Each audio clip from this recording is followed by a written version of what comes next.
Shalom Aleichem. Welcome to Stark Tank. My name is Yaakov Wolf.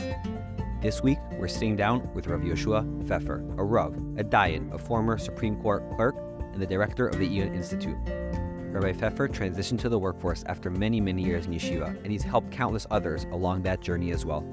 He is also a leading voice in the conversation about Haredi employment, making a clear and passionate case that working and making a parnasa is a Torah value. We discuss all this and more in our conversation, and I'm so excited for you to listen in. Before we start, I just want to give a huge thank you to everyone who listened to our first episode and reached out with thoughtful and helpful feedback. You can also check out our new quiet WhatsApp group, where I'll be sending exclusive bonus content a few times a week. The link is in the show notes. And now, here's this week's episode. Welcome to the Stark Tank. It's time to dive in.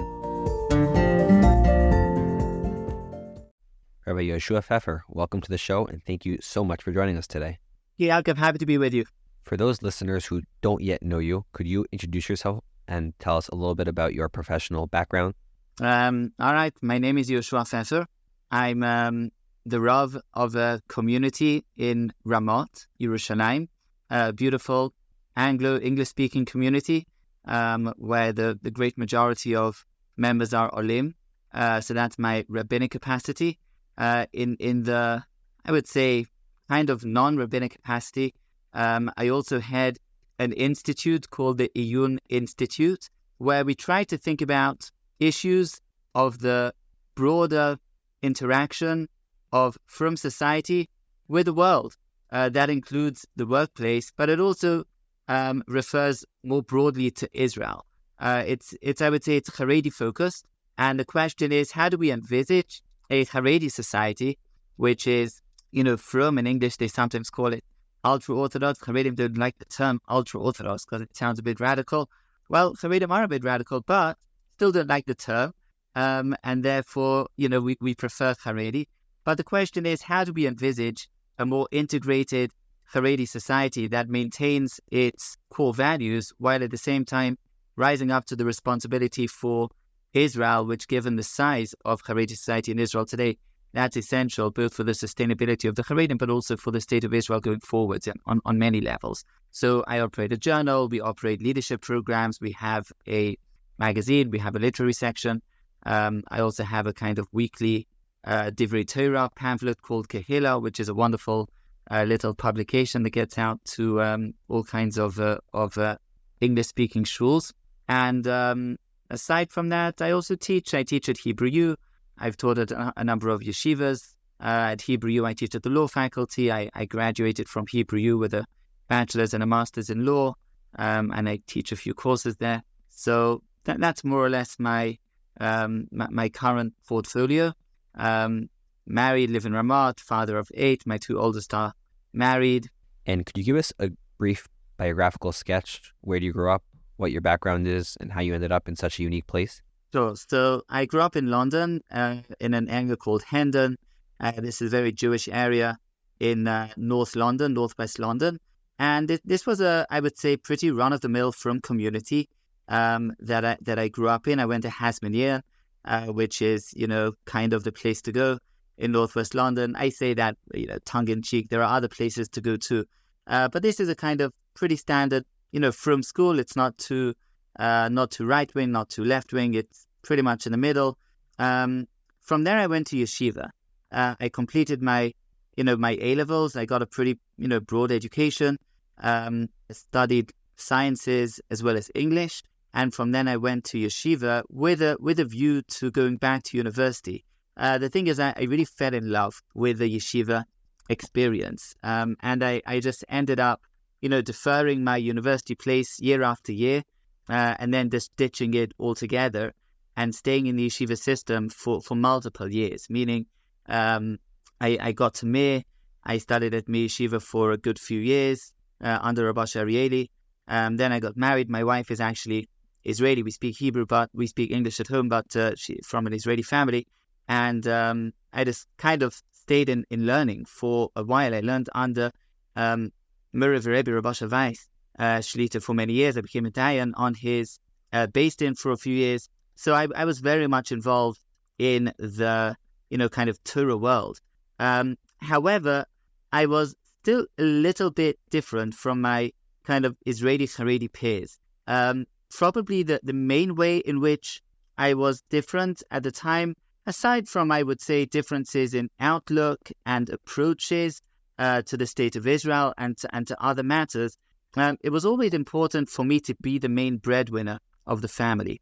It was important for my wife too. Even though she grew up in a standard kind of Haredi education in Israel, it was kind of important for both of us that she would be able to have time at home and to be able to kind of operate a calm and, serene atmosphere at home where children would feel that there's always somebody waiting for them, that the house is always, operating, child-centered, house-centered.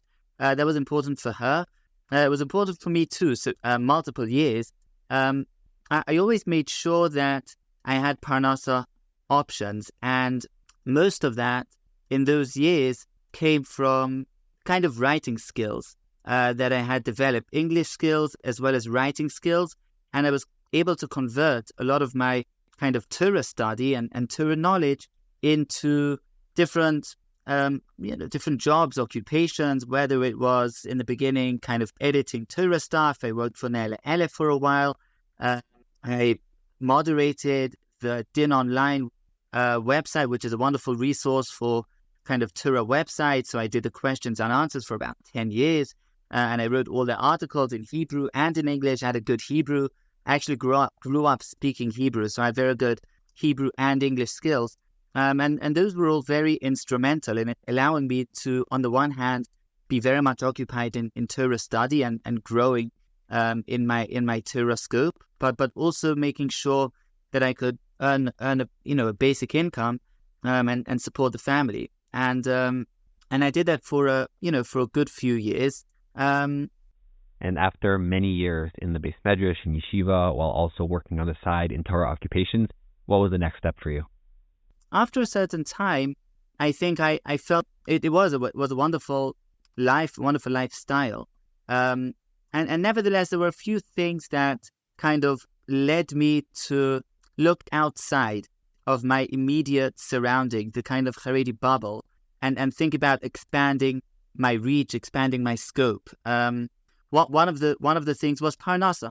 You can eke out a living from these kinds of Torah occupations, but it was one salary. Okay, my wife wasn't working. We had a lot of young children. We had very quickly the family grew to 4, 5, 6 children.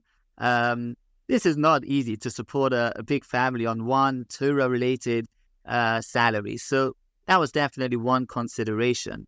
There were also other considerations. I felt that we need to think about how we get involved in broader Israel. How do we build bridges to reduce the kind of tensions and animosity sometimes between the Haredim and the rest?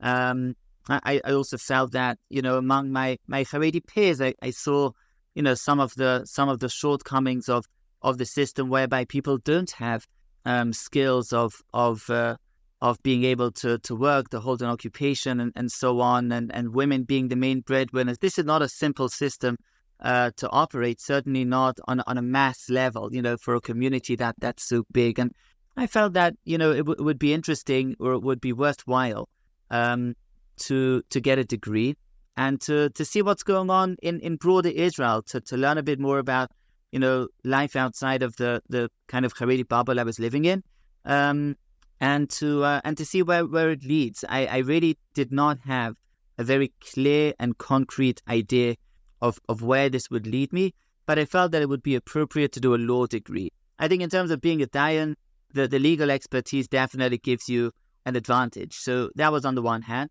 But I also felt, from a Parnassa perspective, it would be something useful. I got reshus from a Rebbe to do this, and so I went to Hebrew U and studied law. Came out with a law degree. I interned at the Supreme Court of Israel. That was really a big move, because while you're a student, you can, straddle everything together. You can be an Avrech and a dayan on a Beis Din and do all these, Torah occupations, whatever you want, and also be a student. And that's really what I did. But interning, that's already like a full-time job. And that was actually a major move, meaning that was probably the most kind of major decision that had to be made, at least in that period of my life, to do the internship or not. And I was very much in two minds. Again, I consulted and so on, but still I was very much in two minds. In the end, the only place I applied was the Supreme Court. I felt, okay, let's see. If they'll take me, then this is worth it. And if not, we'll find other stuff. But I ended up doing the internship.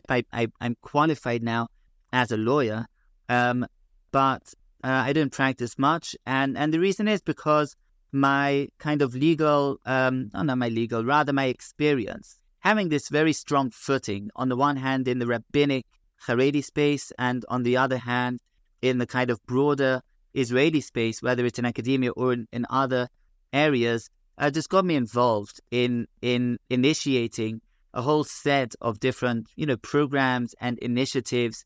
Some in the Haredi space, like setting up a yeshiva. We set up a yeshiva high school that combines, high level, Gemara and Torah studies together with Bagruyot. It's called Chedvas HaTorah. It's still going strong. It's a wonderful yeshiva, and a number of other programs. Again, some of them in the Haredi space, and some of them in the kind of bridging space between Haredim and everybody else. And ultimately, that led me to establish the kinds of programs that I operate today. I also became, more involved in the Anglo space. I took up this rabbinic position in Ramot, which is wonderful. And altogether, it's that's kind of the track. Once I, if you want, positioned myself in that space of having a strong foothold in these two worlds, then a lot of things led on from there. I wanted to dive a little deeper into your journey from yeshiva to the outside world. First thing I wanted to mention is Rebbeim. You mentioned that you were in the Mir for many years and in Kollel for many years, and I'm sure that some of the Rebbeim there weren't such big proponents of Talmidei Chachamim and Bnei Torah going out to the workforce. So did your outlook and your approach and your decisions ever cause any tension with any of your Rebbeim? That's a big question. Not at the time. Meaning, in the question of going to work per se, meaning the personal question for myself of whether it's the right time or the wrong time to leave kind of a framework of full-time Torah study and engage in other occupations, I didn't feel a strong tension. Again, I feel that had I grown up in the Israeli Haredi space, that would have probably been different. But coming from where I did, coming from an English upbringing, an English speaking, and a kind of Anglo perspective upbringing, I never felt that there's anything second best or anything, b'diavad, let's say, about going to work. I had always felt that being self-reliant was something dignified, something that that the Torah encouraged. At the same time, of course, I felt it was a tremendous privilege to be able to be in full-time learning. Don't get me wrong. It's a tremendous bracha and a tremendous privilege. But not that should come at the expense of being self-reliant, of making an income, and of not being reliant on others. And there was a time during those years where I was somewhat reliant on somebody who offered to help. I didn't feel it was undignified. It was a kind of Isachas Villan arrangement, which is not undignified. I think that's a very lechatchila arrangement. If your learning is worth enough for somebody else to invest in it, that's a kind of Isachas Villan arrangement, and that's absolutely lechatchila. But nevertheless, the actual transition was not a traumatic one for me. And I know that for some friends of mine and peers of mine, it was more traumatic, but not for myself and not for my wife. It wasn't traumatic. My Rebbe at the time, Rabbi Weiss, is also, not somebody who sees going to work as something, b'diavad. And, in the end, you choose your own Rebbeim. I'm sure that there are Rebbeim out there who would, see that as something, mechatesi, maybe not, and so on. But you have a siyata d'shmaya of which Rebbe you choose, and you also choose intuitively the Rebbe that will see eye to eye with your kind of intuitions and your mindset. And that was definitely true for me. The other Rebbe that I had at the time was Rav Moshe Shapira, Zichrenu Livracha, and he too was very encouraging. Again, I'm not saying that he would be encouraging on a public level, but on a private level, he was also very encouraging, and so that wasn't traumatic in that sense, not from a personal level, and also not from a Rebbeim perspective. Speaking of Rebbeim, you once told me that you were very inspired by something you heard from Rav Shlomo Volbe, the Alei Shor. Do you tell us about that? Yeah, so Rav Shlomo Volbe, I didn't have a close relationship with him. I did hear his shmuzan in Yeshiva, in the Yeshiva, and then after marriage, I was more purview to some, more personal or intimate discussions with him through my father-in-law, Rav Reuven Leichter, who's a very close Talmud of Rav Volbe Zecher Tzadik Livracha. Rav Volbe had a perspective on Parnasa, which I feel is a very central one and very important one. He used to say that the primary vehicle of a person's siyata d'shmaya, of a person's hashgacha from HaKadosh Baruch Hu, to direct him towards his calling is Parnasa. He felt frustrated by the lack of respect, as it were, that people gave to Parnasa in terms of, we'll manage somehow, yeh beseder, this, it's kind of, in Hebrew they call it the smach culture, talbut smach, just, reliance, everything will be okay. Well, you can't ignore the messages that HaKadosh Baruch Hu gives you.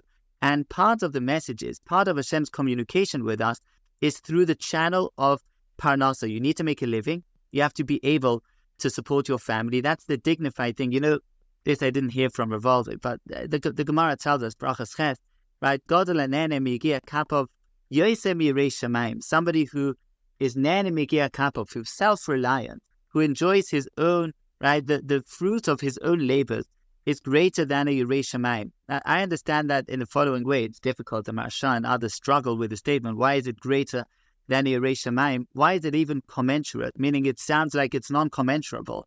What are these two things? But I think that yirei shamayim, the Gemara tells us elsewhere in two places that hakol bidei shamayim chutz mi yirei shamayim. In a spiritual sense, yirei shamayim is where we have our own input. It's where things depend on us. It's where we take responsibility. That's Yirei Shamayim. It's our responsibility to be Yirei Shamayim. However you interpret Yirei Shamayim, now is not the time to go into that. But there's the spiritual, the Ruchnius place where we take responsibility. That's Yirei Shamayim. But there's also the Gashmius place where we take responsibility. And that's our responsibility to be breadwinners. Our responsibility to ensure that we're self-reliant on a simple, worldly, earthly level. And says the Gemara, of those two responsibilities, Godel anene migia kapov. You have a primary responsibility in the earthly sense. Of course, you also have a responsibility in the spiritual sense. But if you don't meet that basic responsibility in the worldly sense, nene migia kapov, then you'll struggle to meet it even in the ruchniya sense. It's the same internal motion. It's an internal motion of taking basic responsibility. The Gemara tells us, the Bavli, we find, tells us that, ani chashav kameis. It's a basic responsibility. You don't want to be reliant on others. We daven, we don't want to be reliant on others. Being reliant on others, I don't think Matanis means wedding gift. It doesn't mean birthday presents. It means being reliant on others. You don't want to be reliant on others. It's not a Torah value to be reliant on others. And Rav Volbe, I think, was, articulating this very fundamental sentiment that when HaKadosh Baruch Hu, guides you by means of what you need, and primarily that need is Parnasa, then that's your hashgacha in the world. That takes you places. I know that's definitely true for me. I know many others for whom it was true, who feel that much more fulfilled in their lives, fulfilled in their marriages, fulfilled in their learning. Again, it's not a one-size-fits-all. Of course, there are different tracks. But certainly this is a very basic, I think, insight into life. The insight of Parnasa, of making a living. It's not for nothing that this is the way of the world. Derech Eretz. The simple meaning of Derech Eretz in Chazal is making a living, and that's not for no reason. And Rav Volbe was just echoing that, I think, basic insight, basic sentiment. But it was very meaningful for me too. Yes. You mentioned falling in love with yeshiva, and that is a beautiful, beautiful thing, but it can create a tension and a dissonance when we're no longer able to sit in the Beis Medrash all day. So how did you handle that transition? Well, I think, there's a famous idiom or adage in the world, that the youth, right, they're the ones who run the world, or, everybody aspires to youth and to youthfulness. And, the youth stand at the center of our human experience. And in a certain sense, the yeshiva society, yeshiva culture also tends towards youth. We like to feel that nostalgia about our youthful yeshiva experience. We try to perpetuate it. Look at, yeshivish, Simchas Torah experiences. It's all very much directed at a youthful experience. We kind of try to maintain that yeshiva vigor, that yeshiva, energy, and to try to live that even in our later years. I think that's a mistake.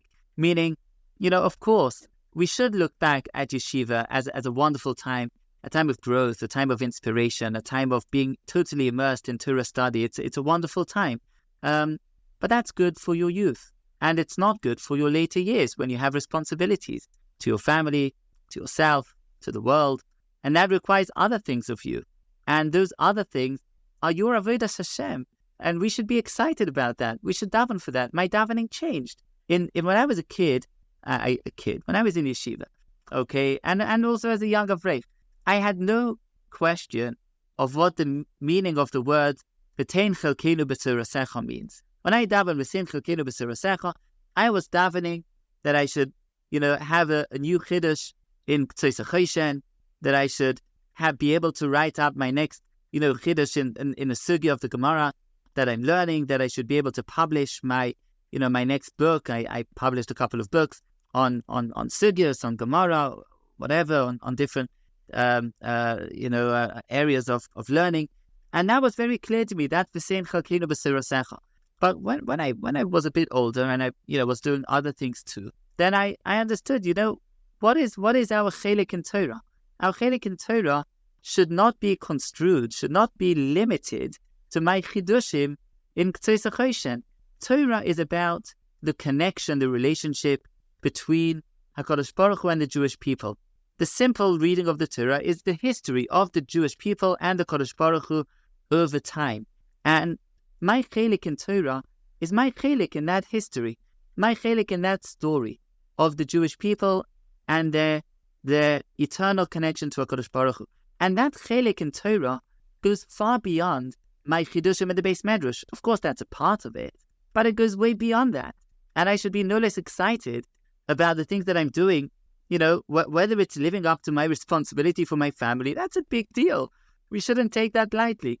And that's of course a part of bringing up a family. It's a part of being a part of of Klal Yisrael in any way, whether it's involvement with my community, whether it's and by the way, till today, I keep up so many different levels of connections because I feel that HaKadosh Baruch Hu is in all of them. I teach at Hebrew U. Why do I teach at Hebrew U? I promise you, it's not for the money. They don't pay well. It's because I want to keep up that connection with students who are less religious, and I feel that I have a calling to them also. I'm not saying they're all going to become frum because of my courses. They won't. But nevertheless, to be able to teach, to be able to have those relationships, to be able to do my, try to do a Kiddush Hashem in that area is deeply meaningful for me. And many other sets of interactions that I feel are a part of my chelik b'Torah, not my chelik b'Torah in the yeshiva, narrowly construed sense, but in my chelik, in my broad chelik in Torah. And the broader our world is, the broader our experiences are, the broader our chelik b'Torah can be also. And I think that's a big deal. Again, the youthful experience of full-time Torah study is wonderful, not something to be snuffed at. It's really, and I look back at those years, I didn't know the street names around Yeshiva. It was just an amazing, amazing time of being totally immersed And of course I look back upon them with nostalgia. But chas v'shalom, to fall into a place of saying, oh, I wish I was back in my youth. No, I don't. Those years were amazing for their time.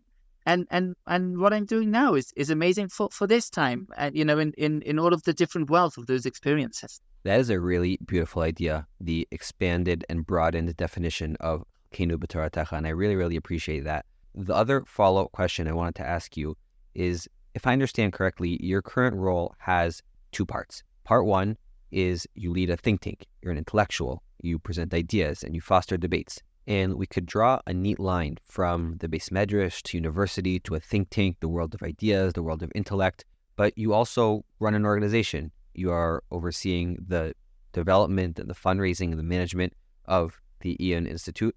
And that's a very, very different skill set. So how has that transition been for you? I'm still struggling with those. Yeah, I'm running a whole institute today, and managing it, and also engaging in development work, which actually means fundraising and stuff like that. Yeah, that's really a whole world. And today I'm trying to augment and to scale up what we're doing. I find that personally very challenging. Actually, I would definitely prefer to be this kind of recluse, maybe like intellectual leader, like writing, some Chidushei Torah and some, academic articles, and I could give you some good equivalents to this in the kind of non-Jewish or non-Haredi space. A lot of people like that, but like Rav Wolbe said, you need to think about your calling and where the Hashgacha leads you and what you can contribute, and just going. I want to shift gears for a moment. It's not every day that we get to have a seasoned dayan with us on the show. And I remember hearing once from one of the Rebbeim in the Keren B'Yavneh Dayanas Kollel about how traumatic it is to watch families in Beis Din tear themselves apart because of squabbles over inheritance. So I'm wondering if, based on your Beis Din experience, if you have any advice to us. Well, first of all, I think the insight you mentioned is an important insight. Unfortunately, one of the tragic things you see in Beis Din is families fighting over Yerushas. I know people never think about this, but writing a will is not a bad idea. I think it's an important idea. Make sure that it's binding. It can solve a lot of problems. I would not be against writing wills. In fact, I'm a strong advocate of writing wills. It's not my big thing in life. Let me put that on the table. But I think, if you're asking me from my Beis Din experience, that's one thing. A very similar insight is if you're getting into any kind of business relationship, business partnership, employer-employee relationship, whatever it is, make sure that everything is very clear. Make sure that the contractual relationship is spelled out. Make sure that you don't have any lacunae, no holes in those agreements, because ultimately what people come to Beis Din about is those holes. What people come to Beis Din about is the places where you have ambiguity, where things are not made out, not spelled out in a clear and encompassing way. And the third point that I would make is just, if you're in the business world, in all of its varieties, important to have a Rav, important to have somebody that understands Choshen Mishpat and Yeridea for Ribbis, because Ribbis is also a big issue. Important to have somebody that you can consult with. Consultation is important. If you're not sure, you're in doubt, you don't know, just consult, and consult before you do something. People so often consult with me after the event, and I just think, well, what a shame. If you would have consulted me before the event, we could have, avoided all of this sticky situation, and all kinds of stuff. And I'm not even talking about Beis Din situations, just, interaction, business dealings, partners, whatever it is. Consulting before the event is always a good idea. You have someone solid, someone that understands his stuff, both knows his Choshen Mishpat, but also has some experience in the world, and has been here before. Just it's good to consult. Those would be like the three things that come to mind immediately. One of the causes that you have invested a tremendous amount of energy in is Haredi employment.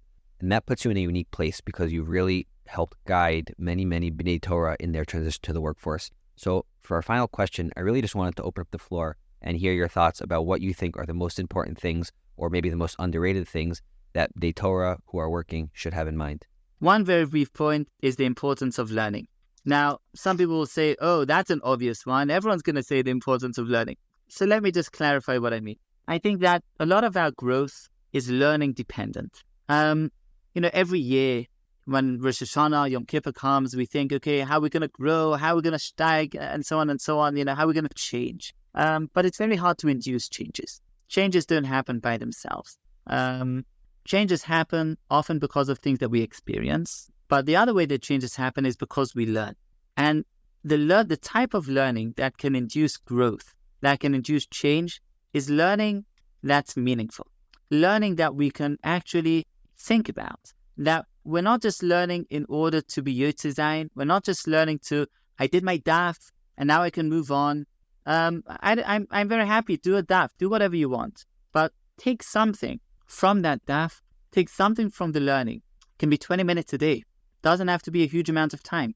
But something that you can actually think about. Something which resonates. Something which is meaningful. It's so important. Something that gets you thinking. Read. Read stuff. Learning sounds like, well, it's a base medrash experience with a stender. No, you can read, Torah works by a variety of authors that get us inspired, that make us think, that make us think again, rethink things that we've thought are obvious, things that introduce us to new worlds of thought and of human experience that we're able to reflect on anew by the text that we learn and that we read. It's so important. It's important for Avrechim too, because sometimes you're so, as it were, locked into your standard environment. Okay, we learn. That's what we do. You don't think about it. You don't engage in reflective thought. And this is, I think that's very important. I think for anybody, but certainly people who straddle, who bridge working and learning. And the other thing, again, I don't think it's a huge chiddush, but to really find the opportunity in the things we do. Everything we do, we're there. Some will say, well, you're just saying, mindfulness or something. I don't know. Maybe I am. But yes, to be attentive to where we are and to make the most of it. Anywhere that we go, any occupation, any kind of, work-related environment that we're in, will have opportunities of Kiddushim Shemaim. And I don't mean Kiruv necessarily. Maybe there'll be Kiruv opportunities. Who knows? Maybe there'll be opportunities of Harbatas Torah. Maybe you can make Chavrusas. It's all possible. But be open. Be open to the Hashgacha. Be open to the opportunities that a Kadosh Baruch Hu gives you. They're much broader than anything that Yehoshua Pfeffer or anybody else will be able to put on some kind of a blackboard or a whiteboard in a classroom. They're yours. And just like when we say V'sein chalkeinu b'surasecha, we speak about our personal, private chelik in Torah, which is different from anybody else's. It's the way we understand the Torah. It's the way that we're able to internalize it and integrate it into our own life. So the same is true with our experiences at work. Nobody else is going to be able to pre-plan, including ourselves. Be open to the Hashgacha of HaKadosh Baruch Hu and grab the opportunities. Of course, we make plans for life. We make plans for learning. We make plans for working. We make plans for marriages. We make plans for everything. But we know after some years of experience that those plans never play out exactly the way we intended them. They always go in all kinds of different directions. That's Hashgacha. That's where HaKadosh Baruch Hu is. HaKadosh Baruch Hu is in that space. He's in those pauses. He's in those places where things don't go according to plan, and they give us opportunities to connect with the Kadosh Baruch Hu on that level of Hashgacha and to do stuff in the world, to bring Kedusha to everywhere that we can go, and we can. And that Kedusha is not limited to any kind of, rubric or stencil. I don't know, I speak Hebrew so much I lose my English, but it's not limited to any kind of, rigid framing.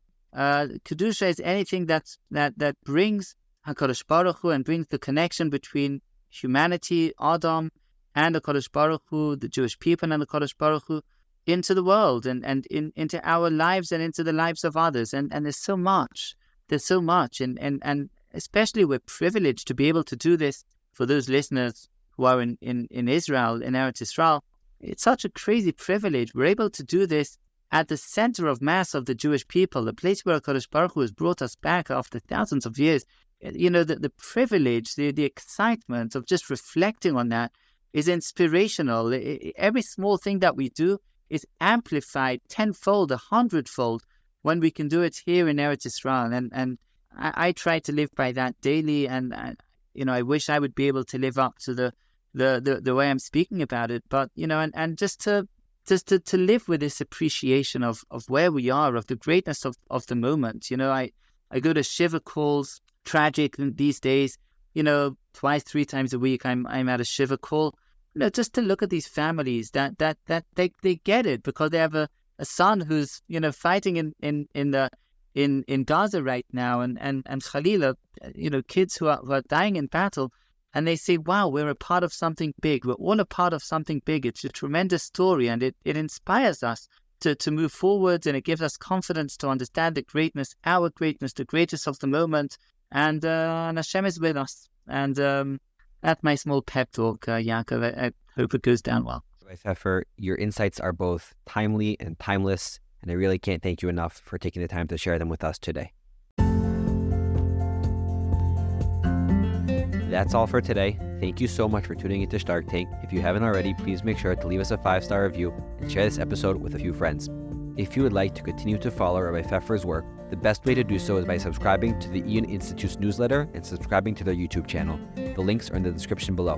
Until next week, keep on steiging, Chevra.